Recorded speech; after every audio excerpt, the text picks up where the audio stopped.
So, good evening po sa inyong lahat. Magandang gabi po. Magandang gabi. Magandang gabi. Maayong maayong gabi sa inyong tanan. Bisaya. Bisaya.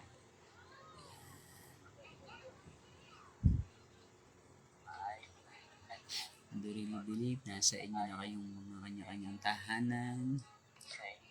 Pupunta sa inyong pagkatulog ngayong gabi.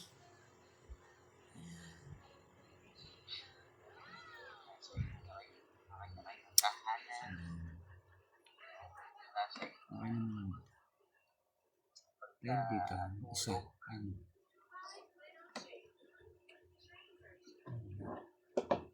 saan ba ito?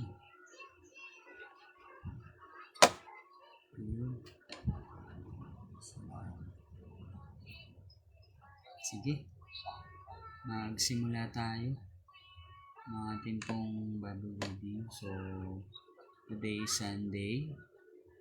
I hope and I believe na kayo po ay nakapag-attend sa inyong mga kanya-kanyang church po. At nakapakinig po tayo ng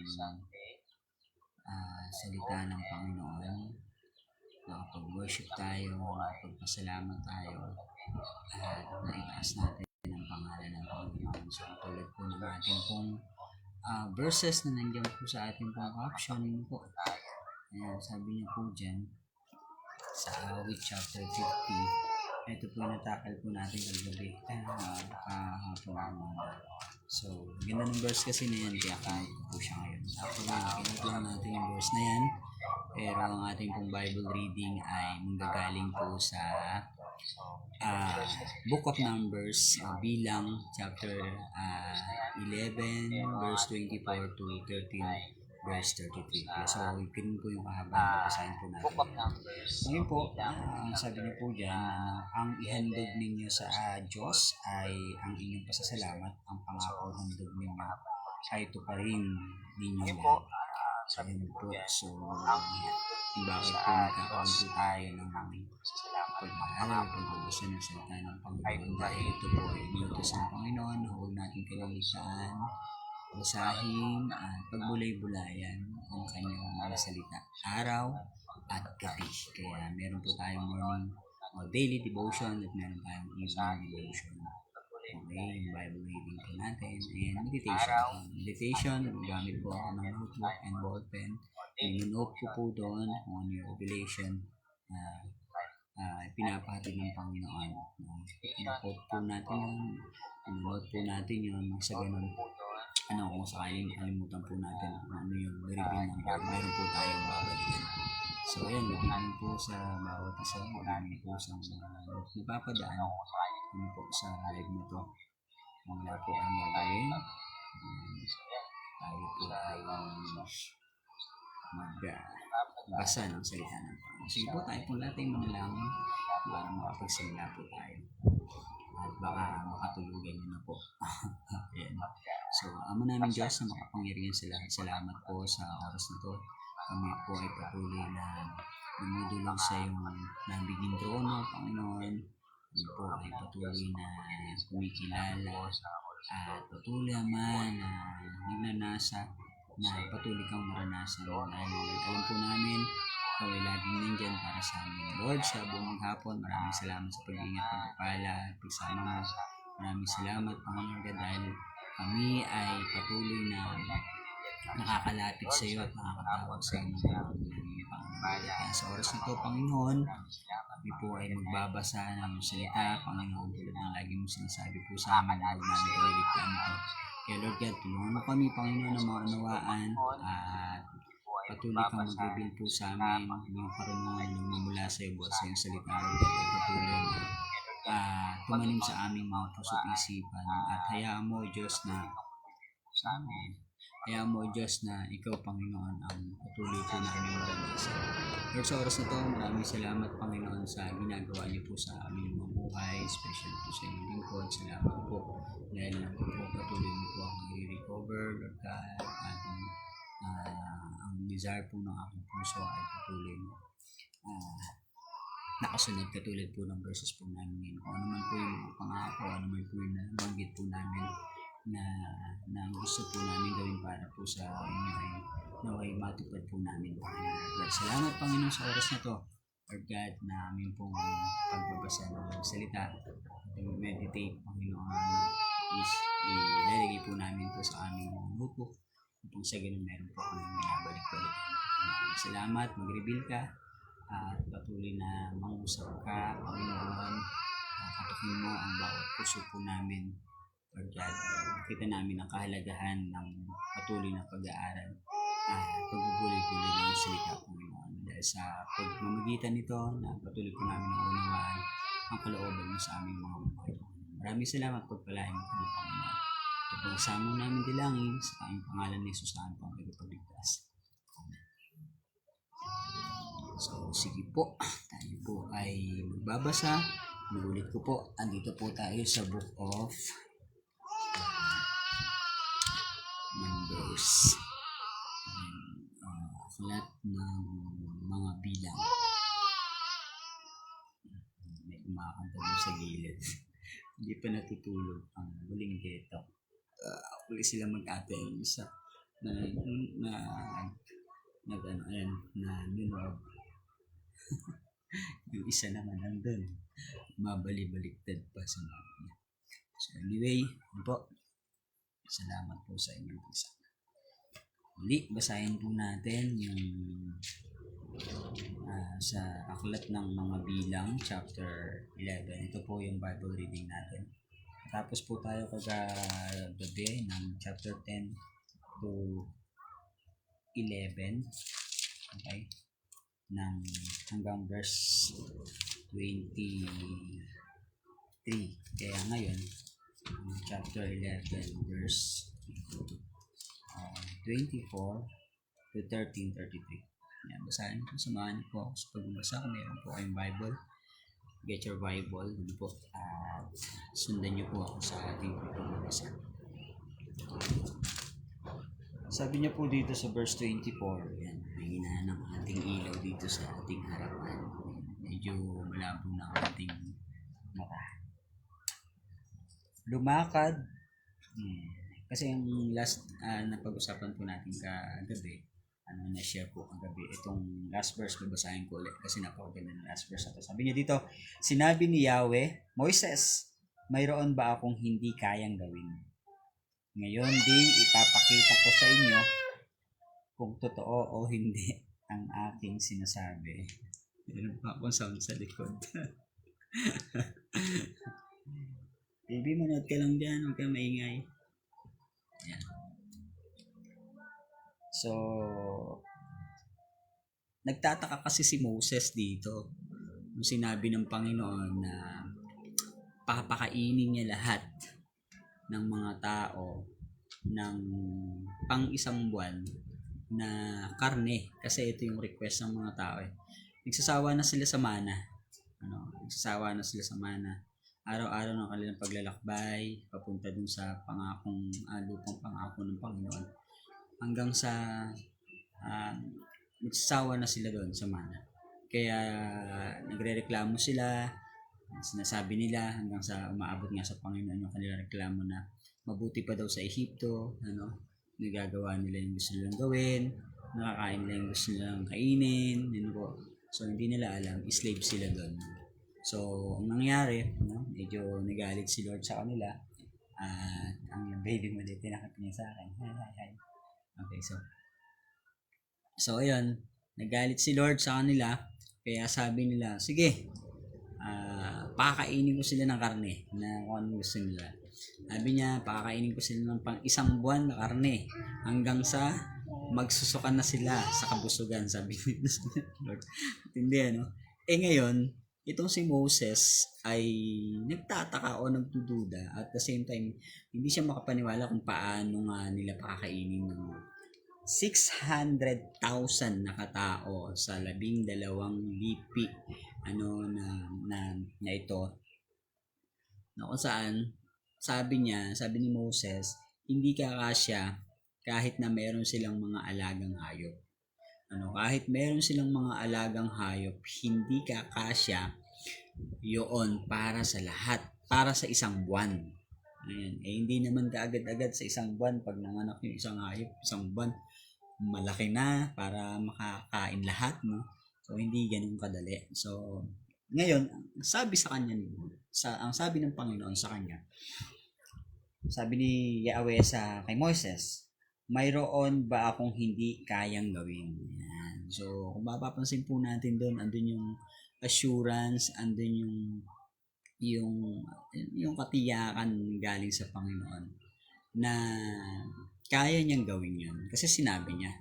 Which is kung mapapansin po natin kung paano kinreate ang lahat ng bagay na meron dito sa lupa. Which is sinabi lang ng Panginoon. Kasi siya yung Diyos na may kakayanan gawin yung mga himala na hindi kayang gawin ng tao.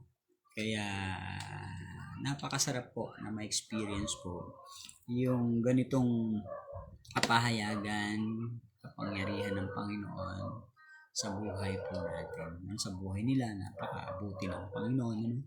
Dahil hindi sila pinabayaan. Lumalakad sila sa kalsada, sa kanilang pinagdadaanan tuwing araw, na matindi ang sikat ng araw. Pero, anong ginawa sa kanila ng Panginoon?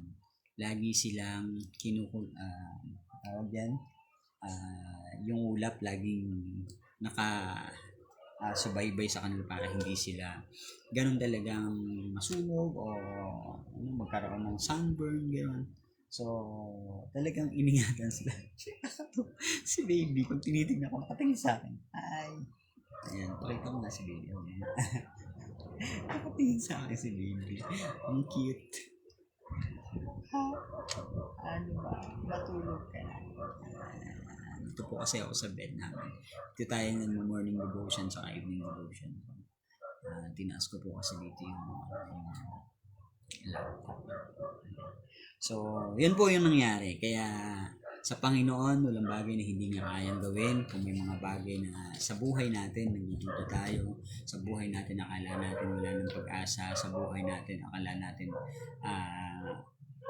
talagang wash out na at the same time kulang, ganyan. At sa Diyos, walang imposible. Pansin po natin dito, dahil sa kakulitan at dahil sa kaluring at pag-uungol ng mga tao, parang meron silang hinaing na gustong ipaabot sa Panginoon at tinugon naman ng Panginoon. Kaya lang parang ang dating binigyan sila ng Panginoon ng isang buwan na karne hanggang sa, sabi naman ng Panginoon, hanggang sa sila ay magsusuka na sa busog. At hindi, kumbaga parang sinasabi lang ng Panginoon doon na kayang ibigay ng Panginoon ang ating mga pangailangan higit pa sa ating mga hinihiling. Yan, napakaganda po. So, verse, tuloy na natin yung pagbabasa natin kasi mahaba at mabasahin natin. Okay, basahin natin.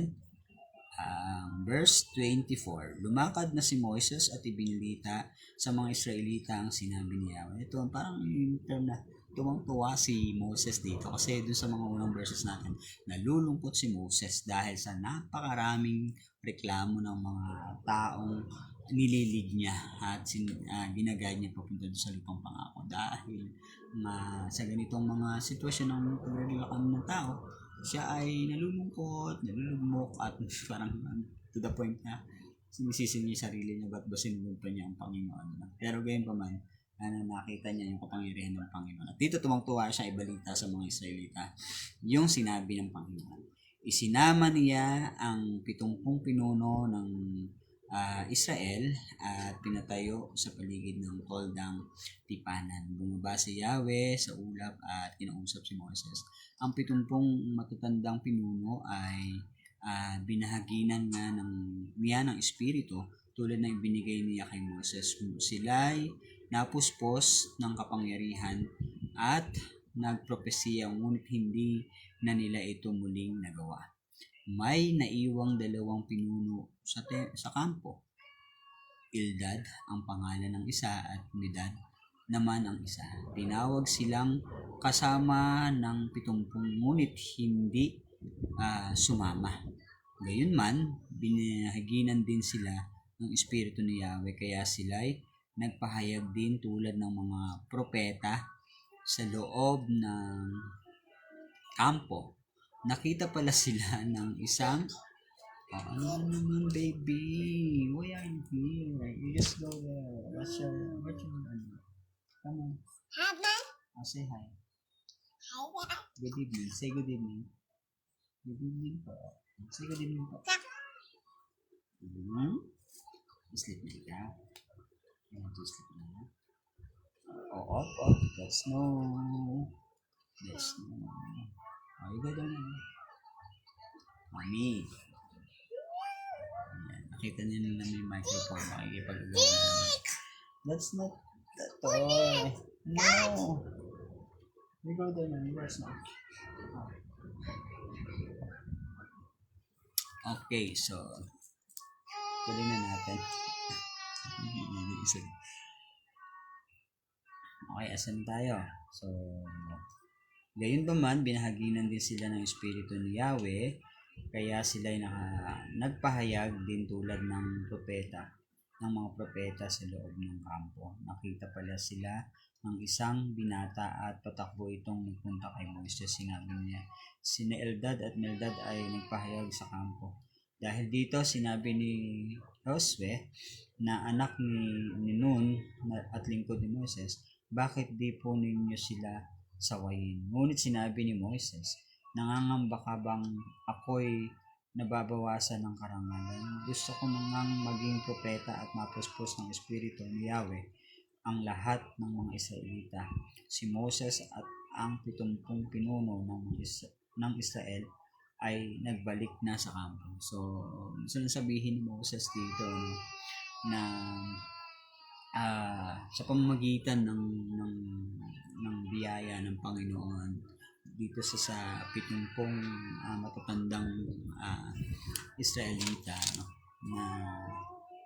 na biniyayaan ng Espiritu para makaunawa dun sa plano, dun sa nais ng Panginoon at makaranas sa Panginoon. So, hindi na lang si Moses ngayon ang nakikipag-usap sa Panginoon at nakakarinig ng boses ng Panginoon, kundi pati itong mga 70 na matatanda na pinili para maging katuwang ni Moses sa paglilid sa mga tao. Ibig sabihin, sa ganitong bagay may patunay na talagang ang Diyos ay gumagawa sa kanila at nangungusap sa kanila. At yun nga, nagpahayag nga itong yung dalawa na kahit hindi na kasama dun sa lugar dahil kabilang sila doon sa pinili para makatanggap, nakatanggap sila. Yun naman yung biyaya ng Panginoon. Basta pinili ka talaga ng Panginoon, makakatanggap ka ng Espiritu na siyang tutulong sa iyo para magpahayag ng lahat ng kabutihan, plano at mga kagustuhan ng Panginoon. So, lahat ng propesiya na pwedeng maipahayag ay ipagkakaloob sa iyo ng Panginoon upang ang lahat ng tao sa paligid ay makapakinig. So, titignan po natin, hindi lahat ng tao direktang nakakatanggap ng biyayang ganito. So, ito ay kaloob ng Panginoon na nagmula sa Panginoon. Na tanging sa pinili lang. So, ayan.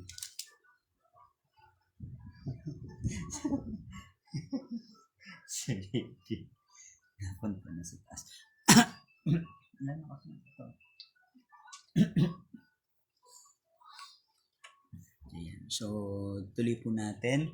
Dito na po tayo sa verse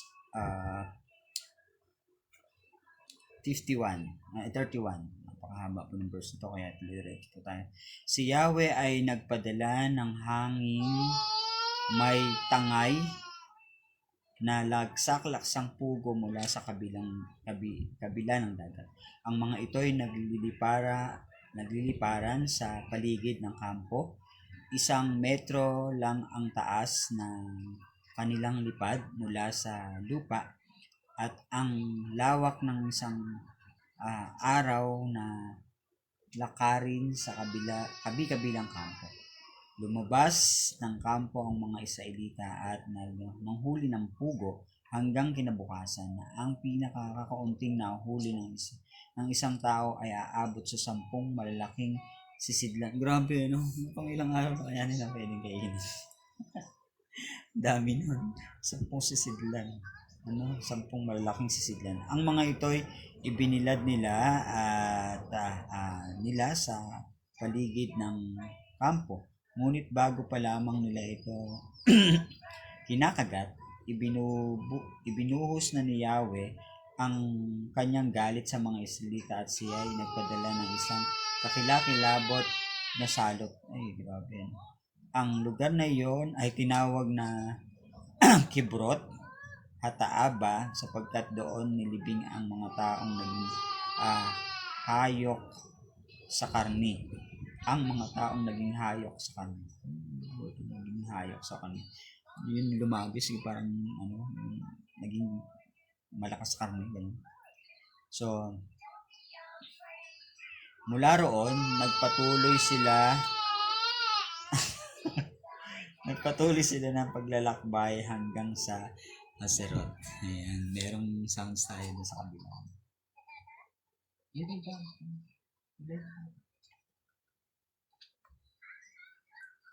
Chapter 12 na po tayo. Sige, tuloy-tuloy na po tayo ng pagbabasa upang tayo po ay makatapos.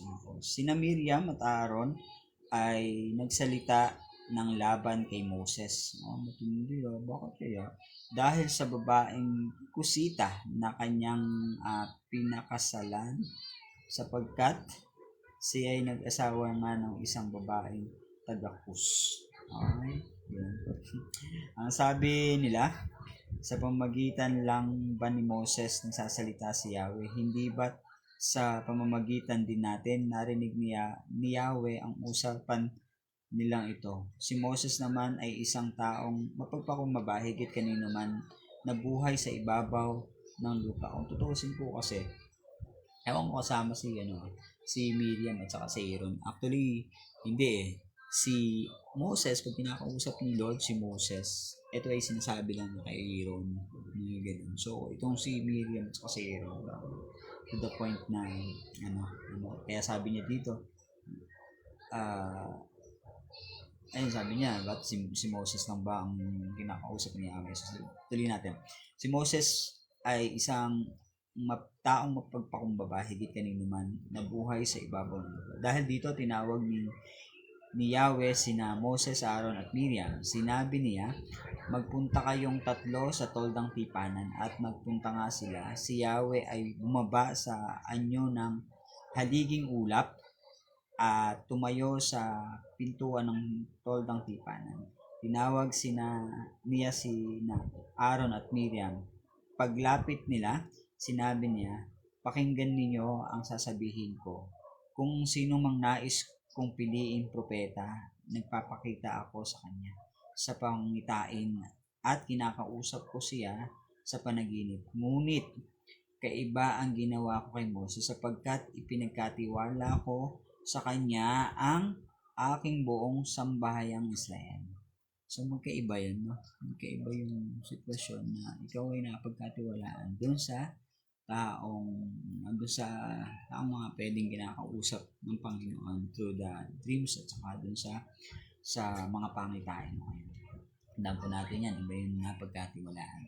Okay, kinausap ko siya ng harap-harapan at sinabi ko sa kanya ang lahat sa maliwanag na paraan, hindi sa pamagitan ng talinghaga, at siya lamang ang akita sa aking anyo. Bakit hindi man lamang kayo natakot na magsalita laban sa kanya?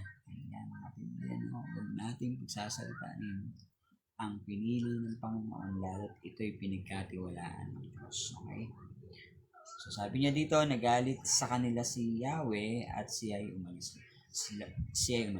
So, ito yung sabi nga nila, do not touch the anointed one kasi siya yung pinili ng Panginoon, pinagkatiwalaan ng Panginoon para sa mga taong mahal ng Panginoon. Kumbaga talagang siya yung leader na inilagay ng Panginoon para pangunahan ang sangkatauhan. Kaya never natin pong pagsasabihan or talagang pagmamataasan ang lingkod ng Panginoon, which is sa kapanahonan ngayon. Sa kapanahonan po natin ngayon, mahirap po na kalabanin ang mga lingkod ng Panginoon dahil ang makakaharap po ng bawat isang kakalaban po sa mga lingkod ng Panginoon ay walang iba kundi ang ating Panginoon. So sabi niya dito, no? Nang mawala na ang ulap sa ibabaw ng tolbang tipanan, si Miriam ay nagkaroon ng maputing sakit sa balat na parang ketong. Nang makita ito ni Aaron, sinabi niya kay Moses, "Kapatid ko, huwag mo sana kaming parusahan dahil sa aming kamangmangan at kasamaan." Diba? Inadmit ni Aaron ngayon na dahil sila ay nagmamalaki kay Moses, or madami silang reklamo kay Moses dahil sa ginawa niyang pagpapakasal dun sa isang taga-Kus, Gayun pa man, inadmit niya na nagkasala sila sa bagay na yun. Kaya sabi niya, huwag mong pabayaan matulad siya sa isang buhay na patay. Mahirap naman yung buhay ka na patay. Meron talagang ganito, yung sinasabi natin, living zombies. Buhay ka pero patay ka. Parang buhay ka pero wala ka nang magawa, na hindi ka na makapaglingkod sa Panginoon, hindi ka na parang ang tingin na sa'yo ng mundo, nasa paligid mo ay wala ka ng kwenta kasi nga meron kang sakit. So napakahirap ng ganun, po. Yun yung isa sa mga pwede nating maging parusa pag tayo po ay kumakalaban sa mga lingkod ng Panginoon. So sabi niya dito, kaya, huwag mong pabayaang matulad sila sa isang buhay na patay. Buhay na patay. Buhay siya, si Miriam, buhay si Miriam. Pero parang patay na rin kasi nga kasakit siya. Malibang hindi na siya talaga mapakinabangan, wala na rin siya magawa. At the same time, nahihiya na siya sa mga tao na lumapit at ayaw na rin siyang lapitan ng mga tao dahil sa kanyang sakit. So, yun, matindi, So, sabi niya dito, parang ipinanganak na nabubulok ang kalahati ng katawan. Ayun pala yung sitwasyon niya, Hindi lamang yung bastang parang namuti at nagkaroon ng parang ketong, kundi parang nabubulok na talaga yung kalahati ng katawan. Kaya kinausap ni Moses si Yahweh, "O Diyos, pagalingin mo sana ninyo si Miriam." Ngunit ang sagot ng Diyos, huwag siyang kung siya ay duraan ng kanyang ama, hindi ba siya magtatago? What happened, baby? This one. No. Look. They are watching. They are listening. If you get the mic.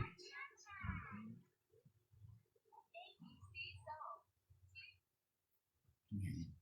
So, hindi ko siya matutulog kasi magpapaantok pa yan. So, yung isa na natin sa akin. Yung isa naman, nakatingin lang sa akin siya all the way. Habang sasalita ako, nakikinig siya. So, purihin ng Panginoon. Yan, meron akong good listener dito. Nakatingin lang siya. Tapos pag titingin ako sa kanya, nakalikod siya gano'n. Nahihiya siya. Titingnan ko siya. Smile pa. Ayun ang aking babying bulinggetang. Okay, tuloy na po natin. Sabi niya po dito, ngunit ang sagot ni Yahweh, kung siya ay duraan ng kanyang ama, hindi ba siya magtatago ng 7 araw dahil sa kahihiyan? Hayaan ninyo siya sa 7 araw sa labas ng kampo. Kaya si Miriam ay 7 araw na nasa labas ng kampo, hindi umalis ang bansang Israel hanggang hindi nakakapasok ng kampo si Miriam. Mula sa Haserot, patuloy siyang naglakbay. Pagdating sa ilang ng paran ilan ng parang ay nagkampo sila. So, yun yung gano'n lang naging sitwasyon habang si Miriam ay dumadaan sa proseso ng kanyang parusa. Ang ano nun, 7 araw lang, hindi tulad ng mga ibang nakaranas ng sakit kalamdaman. So, gayon pa man, ang kagalingan ay ginawa ng Panginoon. So, sabi niya dito, sinabi ni Yahweh kay Moises, pumili ka ng isa sa mga kinikilalang pinuno ng bawat lipi at isugo mo sila upang manmanan ang Kanaan, ang lupaing bibigay ko sa inyo. Ganoon nga ang ginawa ni Moses, kaya't mula sa ilog ng parang isinugo niya ang mga sumusunod na pinuno upang magmanman. Sa lipi ni Ruben, Samua na anak ni Sakur. Sa lipi naman ni Simeon, si Safat na anak ni Hori. Sa lipi ni Judah, ang piniling pinuno ay si Caleb na anak ni Jephunneh. Sa lipi ni Sakar, si Igal na anak ni Jose. Sa lipi ni Ephraim, si Oseas na anak ni Nun. Sa lipi ni Benjamin, si Palti na anak ni Rafu. Sa lipi ni Zebulun, si Gadiel na anak ni Sodi. Sa lipi ni Manases, si Gadi na anak ni Susi. Sa lipi ni Dan, si Amiel na anak ni Gemali. Sa lipi ni Aser, si Setur na anak ni Mikael. Sa lipi ni Neftali, si Nahabi na anak ni Bapsi. Sa lipi ni Gad, si Guel na anak ni Maki.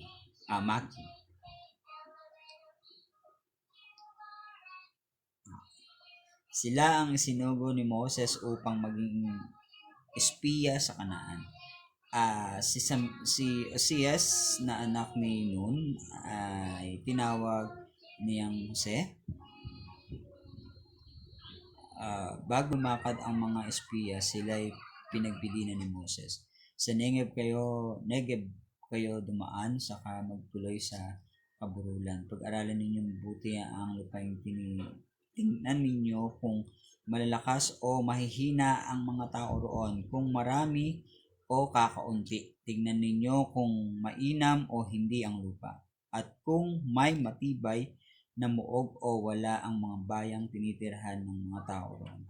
Tingnan din ninyo kung mataba ang mga bukirin doon o hindi, at kung maraming punong kahoy o wala. Lakasan ninyo ang inyong loob, at pagbalik ninyo, magdala kayo ng ilang bungang kahoy mula roon. Noon ay panahon ng pagkahinog ng ubas. Wow, so ito po yun. Sabi niyo po yun si Bishop. Pagdating sa Kanaan, tinignan ng mga espiya ang lupain mula sa ilang ng Sin hanggang sa Rehob, sa malapit sa pasong Hamat.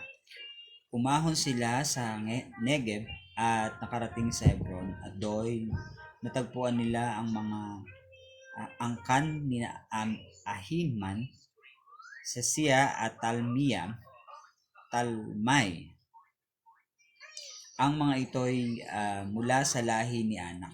Ang Hebron ay 7 taon ng lungsod bago ang Soan sa Ehipto. Pagdating nila sa kapatagan, yung puso gusto niya pumunta dito. Okay, so pagdating nila sa kapatagan, ng Eskol, kumuha sila ng isang buwig na ubas na pinasan ng 2 tao. Tingnan po pag sinabing buwig, alam niyo yung buwig ng buko, ganun. Yung isang ang langkay na ganun. Binuhat ng 2 tao. Ganun kalalaki yung ubas na sinasabi mo sa mga Bible scholar. Malalaki yung bunga ng punong ubas noon. Okay, kasi 2 tao sa isang buwig. Ang bumuhat mo. Isang buwig na ngayon tangkay na. Buhat na binibili natin yung ubas, ganyan lang kalit. So, ano nangyari sa pag-ispiya nila? So, tingnan natin. Nanguha rin sila ng bunga ng punong granada at igos. So, sabi niya dito, ang lugar na iyon ay tinawag nilang Eskol dahil sa malaking buwig ng ubas na nakuha nila roon. Pagkaraan ng 40 araw, umuwi na ang mga espiya at humarap kina Moses, Aaron at sa buong bayan ng Israel at nagtitipon noon sa Paran, sakop ng Kades. Ano nangyari hal? Wait lang. Tinaas mo ba?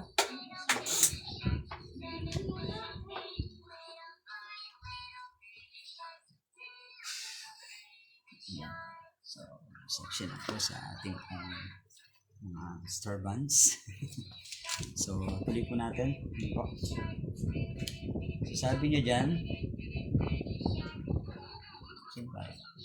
pagkaraan ng 40 araw, umuwi ang mga espiya at humarap kina Moses, Aaron at sa buong bayan ng Israel. Nagtitipon noon sa parang sakop ng Hades. Iniulat nila ang kanilang nakita at pinakita ang mga uwi nilang bungang kahoy. Ang sabi nila, pinag-aralan namin ang lupain at natuklasan namin ito'y mayaman at masagana sa lahat ng bagay. Katunayan, ang bungang kahoy na kinuha namin doon. Ngunit malalakas ang mga taga roon. Ito na. Malalakas ang mga taga roon, malalaki ang lungsod at matitibay ang mga pader. Bukod dito, naroon din ang mga lahi ng higante. Sakop ng mga Amalekita, ang Negev, ang kaburulan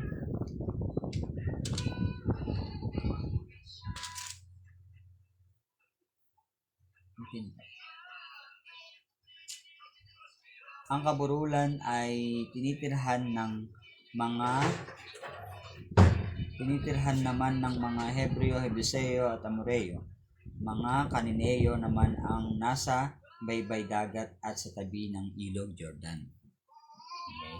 Subalit pinatahimik ni Caleb ang mga taong bayan na nagrereklamo na noon kay Moses. Sinabi ni Caleb, hindi tayo dapat mag-aksaya ng panahon. Lusubin na natin sila sapagkat kaya natin silang gapiin. Napakatindi, no? So, subalit pinatahimik ni Caleb ang tagaro. So, actually, dito silang magkasama ng Caleb. Sabi niya dito, ngunit sumagot ang ibang espiya kasama niya. Hindi natin sila kaya sapagkat mas malakas sila kaysa atin. Hindi maganda ang kanilang ulat tungkol sa lupain pinasiyasat sa kanila. Ito ang sabi nila. Malaking tao ang nakatira doon at sino mang magtangkang sumakop sa kanila ay lalamhunin nila. Nakita namin doon ang mga higante, sila ay mula sa lahi ng anak. Mga tipaklong lamang kami kung iahambing sa kanila. Ayan, purihin ang pagbabasa ng salita ng Panginoon. Ito po, So, sa mga espiya na pinili para magmanman doon sa lupang pangako na ibibigay sa kanila ng Panginoon. So, hindi ganun kadali para makamtan yung lupang pangako ng Panginoon para sa kanila. Which is, alam naman ng Panginoon na yun ang lugar na magbibigay sa kanila ng kasaganaan, ng kapayapaan, katahimikan, na ipinangako ng Panginoon dahil doon hindi na sila magkukulang. Kaya nakita ng mga taong ito, ilan sa mga espiya na hindi nila kayang sakupin kasi andun yung mga higante, na nangatakot na sila doon sa kanilang mga nakita. Pero maganda yung nakita nila kasi nga mayroong mga bunga ng puno kahoy, matitibay ang pader, maganda yung kanilang lugar. Pero natakot sila. So, normally, sa isang tao na makakita ng ganitong kakaharap yun sa buhay, sa panahon po natin ngayon, parang ang dating ay minsan na napanghihinaan ng loob pagka pag meron tayong nararanasan na talagang tila baga hindi na natin kayang mapaglampasan. At nandun yung takot, pangamba, na wag na lang, parang hihinto ka na lang, titigil ka na lang, at mawawalan ka ng pag-asa para makonquer yun. Makonquer. So, ang nangyari, salamat sa buhay ni Caleb na siyang nagpatibay ng kalooban ng nila Moses, ng buong sambayan ng Israel. Nasabi niya, ulitin ko, sabi niya, ang mga taong bayan nagdeklamo, sabi niya dito, hindi tayo dapat mag-aksaya ng panahon. Yun po, yun yung matindi doon, Kahit nakita ni Caleb na ganun yung mga tao, yung mga higante, mga malalakas ang mga tao doon na hindi nila kayang harapin. Pero ang salita ni Caleb, na ibinalita kay Moses at sa mga taong bayan na nandoon, sabi niya, hindi tayo dapat mag-aksaya ng panahon. Huwag po natin aksayahin ang panahon hanggang tayo nabubuhay, especially sa Panginoon, na patuloy na i-conquer yung lupang pangako ng Panginoon. Kahit na merong mga humahadlang, kahit na merong pong mga humaharang, kahit na marami pang mga pagsubok na pwede po natin pagdaanin. Kaya magpatuloy lang po tayo na sakupin, angkinin yung pangako ng Panginoon para po sa atin. Sabi niya, lusubin na natin sila sapagkat kaya natin silang gapiin. Bakit ganun na lamang yung pagnanasa ni Caleb? Bakit ganun na lamang yung deklarasyon na kanyang sinabi? Papansinin po natin na maraming pwedeng maging hindrance at maging struggle nila pag nandun na sila. Well, in my own opinion, na nire-reveal sa akin ng Panginoon, naniniwala si Caleb, nakasama nila ang Panginoon. Okay. Kahit nakakita sila ng higanteng haharang at pipigil at pwedeng pumatay sa kanila, hindi nakita na sila ay mawawasak. Hindi nakita ni Caleb na sila ay mamatay o matatalo sa labang ito, dahil alam ni Caleb na kasama nila ang Panginoon. Dahil unang-una, sinabi ng Panginoon kay Moses na itong lugar na to ay para sa kanila. So, kung sinabi na sa kanila ng Panginoon nito na itong lupang pangako nito na ang Kanaan ay para sa kanila pala, bakit pa sila matatakot? Kahit na merong mga baga nakita nilang mga higante at malalakas na tao na puno ng mga sandata na pwedeng pumatay sa kanila. Bakit sila matatakot? Bakit sila uurong? Bakit sila titigil? Bakit sila mangangamba? Which is, yun yung naramdaman ng iba. Merong mga ganun. Pero salamat merong Caleb na nagpahayag ng ganito. So, parang andun yung pagsusumidi niya. Kasi, unang-una, alam niya na ito yung lugar na ibinigay ng Panginoon, pangako ng Panginoon para sa kanila. So, kung nakita ng iba na maganda pala yung lugar na yun, ang diretsahang sinabi ni Caleb, puntahan na natin, lusubin na natin. Kasi maganda pala yung lugar na yun Okay? At nandun lahat ng kanilang mga pangangailangan na pwedeng magpuno ng kanilang mga pang-araw-araw na pangangailangan. So, ito po ang mensahe ng salita ng Panginoon. Sa gabi nito po, merong pangako ang Panginoon sa atin. Tandaan niyo po yan, meron pong pangako ang Panginoon sa atin. Pero, wag po natin naalisin at expect po natin na meron po tayong mga pagdadaanan. Okay, pagdaanan lang natin. Sabihin na natin ay talagang yung mga higante na to, paghihirap, pagtitiis, problema, sakit karamdaman, kulangan, o mga persecution, kung ano man yung mga higante o mga kakaharapin natin, na pwedeng humadlang sa atin at magbigay ng takot na siyang pumigil sa atin, ay gagawin ng kaaway. Pero lagi po natin tatandaan na andyan ang Panginoon, andyan ang Diyos na siyang nagbigay sa atin ito at nagplano para sa atin ito. Kaya nawa po sa gabi nito, katulad po namin, katulad ko po na dumaraan po ako sa problema, sa pagsubok o higanti ng buhay ko. But still po, sabi ko nga po, hanggat buhay pa rin po ako, hanggat nalakas pa rin po ako, hanggat humihingi pa rin po ako, hanggat sasalita pa rin ako, at hanggat nakakatayo pa rin po ako, iaalay ko pa rin po sa Panginoon ng buhay ko. At yun pa rin ang gagawin ko. Kung sakaling talagang dumating ako sa puntong gano'n. So, salamat sa gabing ito. Pinupuri natin at purihin natin ang Panginoon. So, yan po yung ating pong Bible reading. May konti pong kapahayagan, insight, naway sa ating pong pagbabasa. Meron po kayong nanawaan, minsan pa, ibibigay ko po yung verse sa inyo. Ito po ay nagmula sa Bilang, chapter 11, verse 24 to 13, chapter 13 to verse 33. So, almost 2 chapter na may get ang Bible reading po natin ngayong gabi. Kung gusto nyo pong basahin din, ma-encourage, yan po yung mensahe ng Panginoon. At dito na po yung isang bata na nag-aagaw ng aking microphone. So, yan po ang hilig niya dahil gusto niya rin pong magsalita. Ayan. Praise God. Clap your hands na dami. Clap your hands. Praise God. Amen.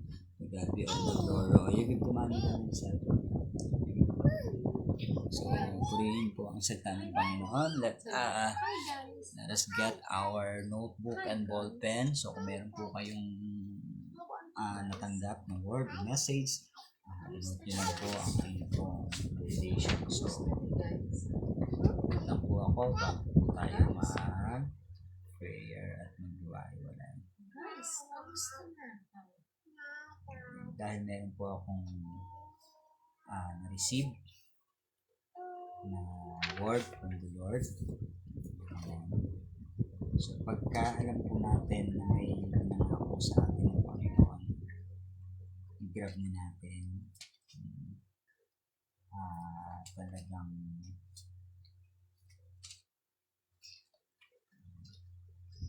huwag na tayong mag-aksay ng panahon.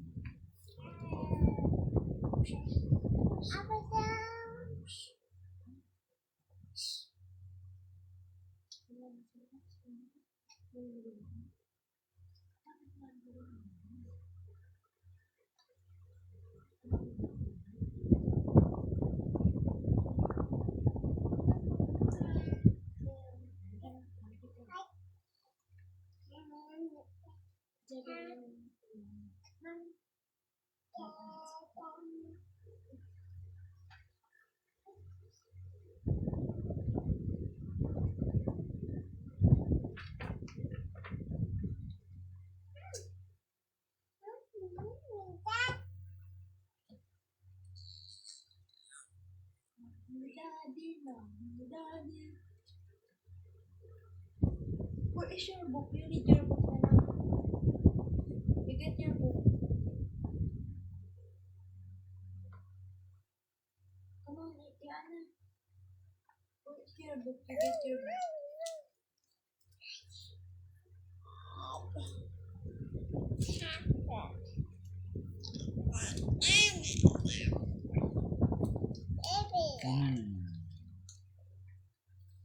Kunti lang kulit tayo. Mommy, Daddy.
Wait, wait, wait.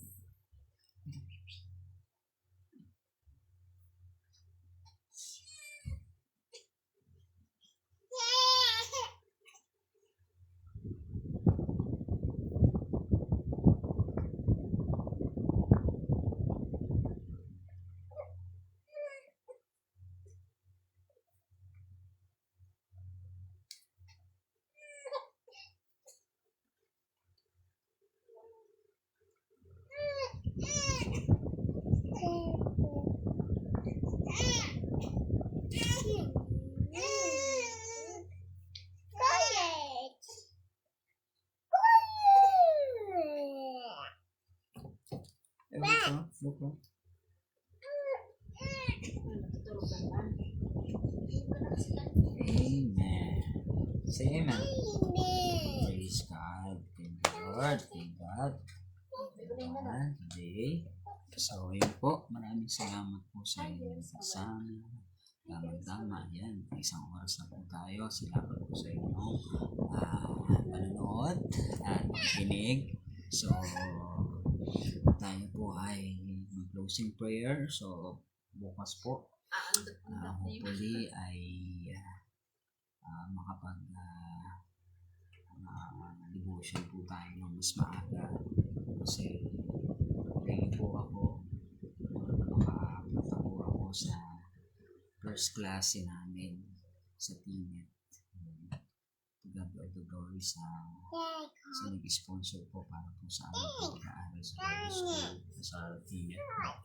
So, of course, ito po ay isang kurso na pag-aaral po ng isang lingkod ng Panginoon at nabiyaan po tayo ng scholarship para po dito dahil wala pong libre. So, para rin po kami sikular, walang libre pero may mga discounted at meron pa rin binabayaran. Sa amin ay wala kami babayaran kundi pamasahe, pagpunta doon, yun lang po. So, purihin ng Panginoon. Salamat po. Tayo po ay manalangin. Let's pray. Let's pray. Father God, thank you Lord for everything. Thank you Lord for your word. Thank you Lord for the revelation. Lord God, po namin katulad po ng iyong mga lingkod na ito. Ang lupang pangako na Kanaan pinikilag niyo po sa kanila ay pinrepare mo na para sa lahat ng iyong mga minamahal na Israel. At Lord, sa amin po, sa kapanahon po namin, hanggang sa kasalukuyan, hanggang sa inaharap, alam po namin na meron kang pangako sa amin na nais mong makamtan po namin dahil ito po ay nakalaan para sa amin mismo. Kaya Lord God, sa oras na to, patuloy nawa, Lord God, na makamtan at patuloy na meron kaming pusong tulad ni Caleb na huwag nag-aksaya ng panahon, because aksyon ng aksyon, kahit na merong mga higante na pwede humarang o madlang sa pagsakop namin dun sa nakalangan sa amin. Okay, paman, Panginoon, naman mga pagsubok nga po na pinagdadaanan, dalangin po namin, Panginoon, na ikaw po ang Diyos na patuloy magbigay po sa amin kaparaanan upang mapagtagumpay ang lahat ng bagay. Lord, sa oras na ito, Panginoon, patuloy mo kaming samahan, biyayaan, Lord God, ng pagkakataon para magawa po namin ang pinagawa mo sa amin, Lord God, at mahabang buhay, na makalusugan para magampanan po namin ang mga bagay na ito, especially po sa iyong lingkod, Lord God, at sa mga lingkod mo na nandiyan nakakaranas po ng ganitong mga pagsubok, mayroon man silang mga higanting na pagdadaanan ngayon, Lord God, alam po namin gagawin ito at may magtatagumpay dahil alam po namin ikaw ang Diyos na kasama po namin. Kaya Lord God, maraming salamat sa iyong pangakong ito na alam po namin tutuparin mo para po sa iyong mga minamahal na anak na pinili, tinawag at sa mga taong tatanggap nito na ipong ilangan para sa bawat isa. Lord God, salamat Panginoon sa gabing ito. Salamat minsan pa sa mga taong nakadaan, dumaan at nakapakinig, Lord. At makakapakinig pa dahil may mga ilang days na nag-stay ang video. Kaya Lord God, samahan niyo po kami. Samahan niyo po sila. Samahan niyo po ang bawat isa po sa amin. Pagpalain niyo po kami. At sa gabing ito, Lord God, hanggang sa araw ng bukas na aming pagigising, patuloy mo kami pagpalain, protektahan, At naway kami ay makapagpahinga ng mapayapa, Panginoon. At kung ano man yung mga lakas na amin pong nagamit sa buong maghapon ay manumbalik ang tamang kalusugan, lakasan sa aming pong pag-isip, Panginoon. Maraming salamat sa gabi nito sa punong pamilya. Ingatan niyo po kami at pagpalaan niyo po. Declare blessing upon blessing, favor, Panginoon sa bawat isa. Lord, gabayan niyo po ang bawat isa. Salamat po. Ito po ang samo namin dalangin sa tanging pangalan ni Jesus namin. Amen. Amen and amen and amen. So, God bless po sa inyong lahat. God be the glory. Pagpalain po kayo ng Panginoon. Pagpalain